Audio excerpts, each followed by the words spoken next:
The cabin wasn't supposed to exist, not anymore, not after last time. It wasn't marked on any map. No road signs, no GPS coordinates, just a whispered location passed down by locals who knew better than to visit. It had burned down years ago, or at least that's what everyone believed. Until the couple arrived, standing before a perfectly intact structure hidden deep in the forest. Untouched, inviting, waiting. From the moment they unlocked the door, something felt wrong, like the air was heavier inside, pressing down on their skin. They brushed it off. The escape from the city was long overdue. But that night, the forest came alive. Not with the sounds of animals, but something else. Something watching. It started small. Footsteps on the porch when no one was there. Lights flickering even though the cabin ran on gas. Then, just before midnight, the old radio crackled to life. Static first, then a voice. "Welcome back." Neither of them had touched it. "Did you hear that?" one whispered. "It's probably just interference." But deep down, they knew it wasn't. They turned off the radio. Minutes passed, silence. Then, a soft knock. Once, twice, from the front door. They waited. It knocked again. When they finally opened it, no one was there. Only the dense fog that now surrounded the cabin like a living thing. And carved into the wooden frame of the doorway was a message that hadn't been there before. You shouldn't have come back. If you're enjoying this story and want to experience more chilling tales, don't forget to subscribe to Looming Nightmare. Hit that like button, turn on the notification bell, and join our growing community of horror enthusiasts. Your support helps keep the nightmares alive. And remember, the next story might just keep you awake tonight. The car rumbled through the winding roads, the engine's hum the only sound breaking the silence. The trees stretched endlessly on either side, towering like ancient sentinels in the fading light of the late afternoon. They had driven for hours, past familiar towns, over forgotten bridges, until the GPS blinked with a sharp, unyielding signal. Arrived. But as they looked out the windshield, there was no sign of civilization, no shops, no other cars. Just thick woods, rolling hills, and the cabin. It wasn't supposed to be there. They had booked the place online, secluded, peaceful, a perfect escape from the chaos of their lives. They had seen the photos, an old, cozy cabin with a fireplace, tucked away in a secluded forest. Yet the image before them now felt like a ghost, a shadow of what they had imagined. The porch creaked under their weight as they stepped out of the car, the air unusually still for a forest.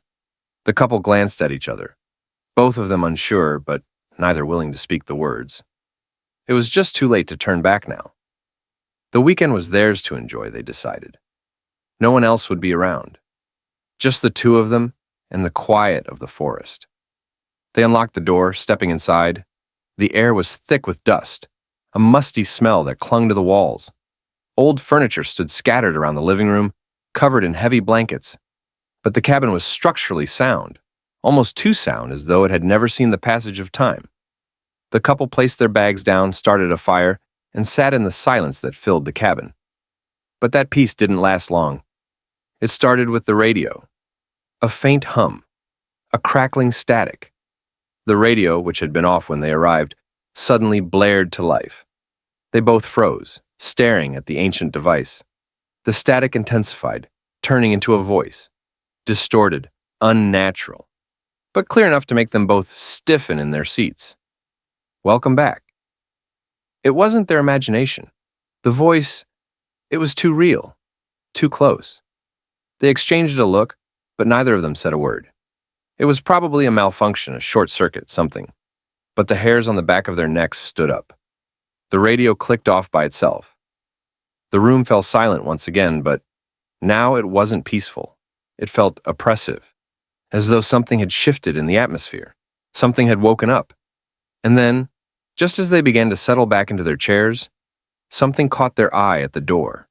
A message, freshly carved into the wood of the doorframe. They hadn't noticed it before. "You shouldn't have come back." The air felt colder. Neither of them had touched the doorframe. Neither of them had carved those words. But there they were, and in that moment, they both understood. The couple stood frozen in the dimly lit cabin, staring at the carved message. It was impossible to ignore the way the air had thickened around them, the way the silence now felt suffocating. The radio was off. The fire crackled quietly in the hearth, but everything else felt wrong. "It's just a prank," the husband muttered. Though even as the words left his mouth, he wasn't sure he believed them. They had to be imagining things, right? The old radio, the strange message. It had to be some sort of trick. But the wife didn't answer. She just stared at the door, her mind racing, heart pounding. She hadn't felt like this since she was a child, when she used to think monsters hid under her bed. Then it came again. A sound. A faint rustle, just outside the window. Almost too soft to hear, but unmistakable. A twig snapping. Then another. The unmistakable sound of footsteps, slow and deliberate, moving closer. Her breath hitched. "Did you hear that?" she whispered, looking toward the window.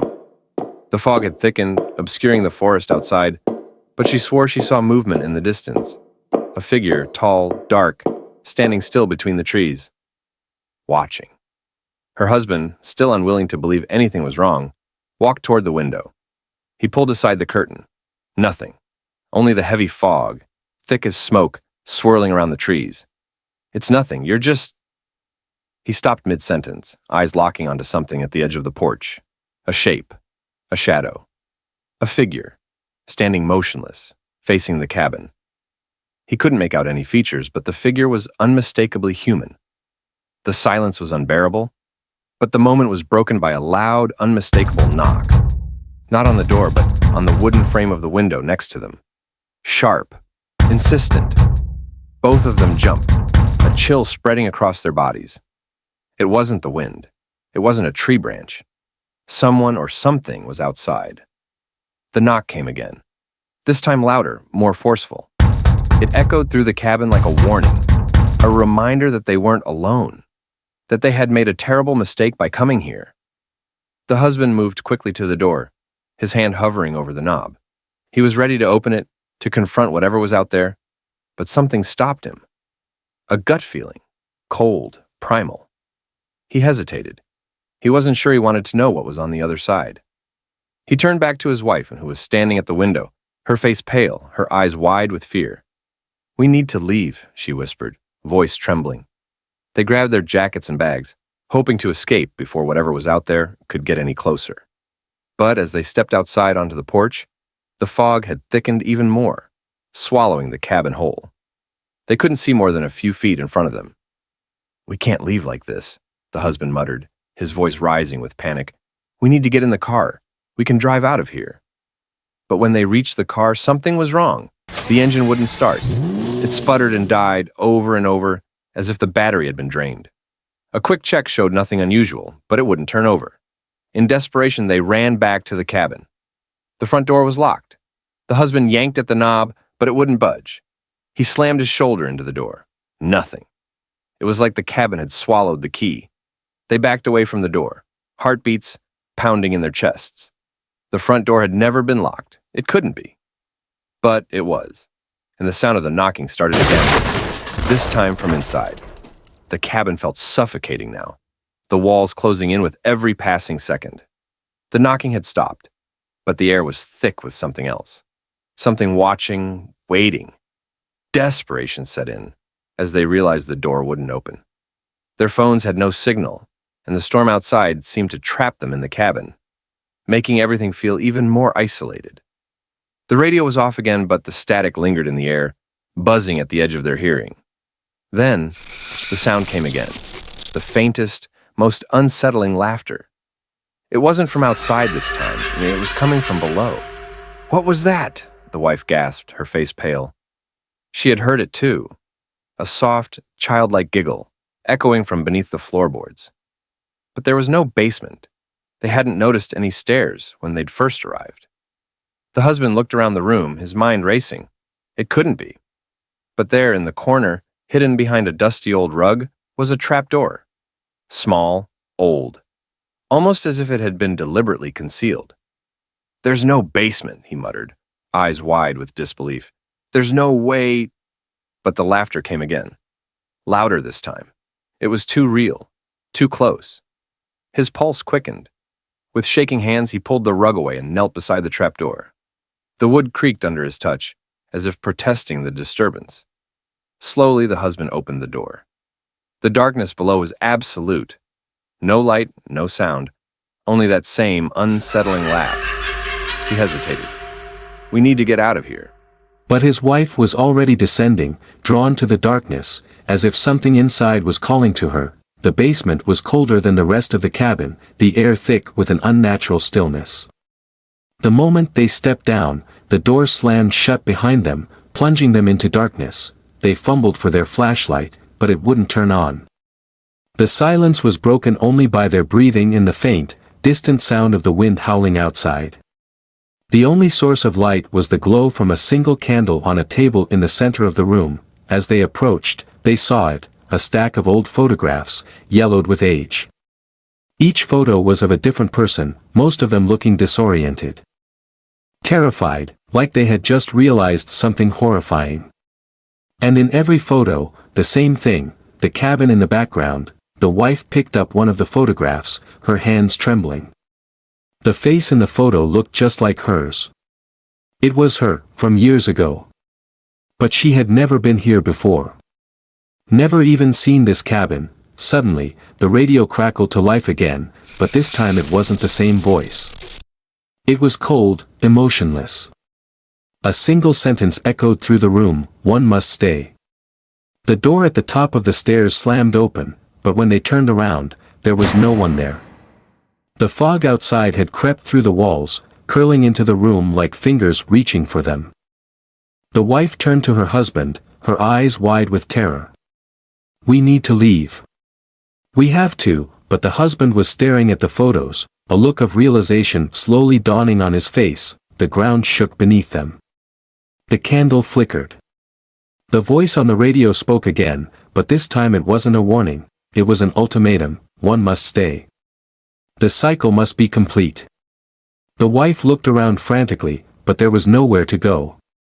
The walls seemed to close in, the darkness thickening around them.